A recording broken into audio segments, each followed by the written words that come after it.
आप सोचिए कि किसान किसानी नहीं करे, मजदूर मजदूरी नहीं करे, जिस लोकल ट्रेन पे चढ़ करके आप जाते हैं उसका ड्राइवर कहे कि हम ट्रेन ना चलाएंगे, जिस सड़क पे आप चलते हैं उसको साफ करने वाले सफाई कर्मी कहें कि हम इसको साफ नहीं करेंगे, तो देश कैसे चलेगा? ये जो देश की सबसे बुनियादी काम करने वाले लोग हैं, जो रेडी पटरी पे दुकान लगाते हैं, टैक्सी चलाते हैं, ऑटो चलाते हैं, दुकानों में मजदूरी करते हैं, फैक्ट्रियों में मजदूरी करते हैं, ऑफिसों में काम करते हैं, घरों घरों में घूम करके काम करते हैं, टिफिन पहुंचाने का काम करते हैं, ये लोग अगर काम नहीं करें तो देश कैसे चलेगा? लेकिन ये जो काम करने वाले लोग हैं, इनके मुंह से आप कभी सुने हैं कोई पकौड़ा तलने वाला आपको बोला है कि हमने अपने बेटे को पकौड़ा तलने वाला बनाएंगे? प्रधानमंत्री कहते हैं कि पकौड़ा तलना भी रोजगार है। पकौड़ा तलना भी रोजगार अगर है तो अमित शाह अपने बेटा का एक पकौड़ा का दुकान क्यों नहीं खुलवा देता है? उसको तो बीसीसीआई का सेक्रेटरी बना रहा है और हमको कह रहा है कि तुम्हारा बाप भी पकौड़ा तलता था, तुम भी पकौड़ा ही तलो। तुम्हारा बाप भी गटर में उतरता था, तुम भी गटर ही उतरो। तुम्हारा बाप भी खेती करता था, तुम भी खेती ही करो। हमारे पास करने के लिए कोई काम नहीं बचा है और हमारी स्थिति ऐसी कर दी गई है कि देश चलाते हैं हम और हमारे साथ ही कीड़े मकोड़ों जैसा व्यवहार होता है। बताइए, अगर मजदूर मजदूरी नहीं करेगा तो ये शहर चलेगा? ये शहर की चकाचौंध चलेगी?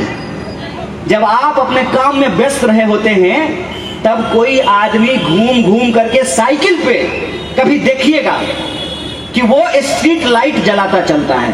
कभी मिला है कि नहीं मिला है वो आदमी जो साइकिल पे स्ट्रीट लाइट जलाता चलता है? कभी वो आदमी मिला है कि जिस सड़क पे आप थूक देते हैं उसको वो झाड़ू से साफ कर रहा होता है? कभी वो आदमी मिला है जो पब्लिक यूरिनल में आप पेशाब करके गाना गाते हुए जिंदगी को के फिक्र को धुएं में उड़ाता चला हुआ कह के निकल जाते हैं? सोचते हैं कि उसको कौन साफ करता है?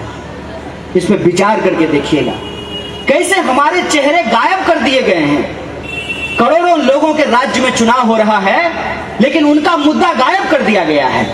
एक ही आदमी का फोटो दिख रहा है। सुबह उठिए, मोबाइल खोलिए, मोदी जी नमस्कार।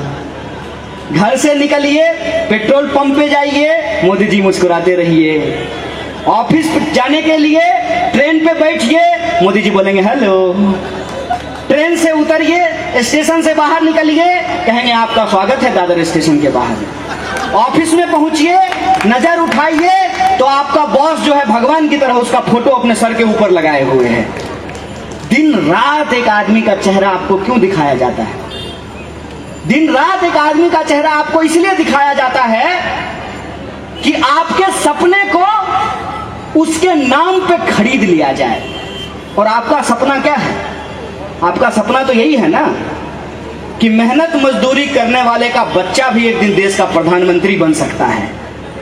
तो जब मेहनत मजदूरी करने वाला बच्चा एक दिन देश का प्रधानमंत्री बन सकता है तो हम भी एक दिन अंबानी बन सकते हैं। यही आप सोचते हैं ना? बने क्या?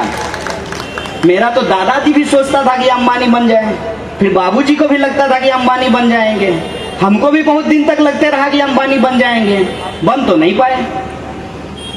आप गलत एम्बिशन जब लेकर के चलेंगे तो वो आप कभी नहीं पूरा कर सकते हैं।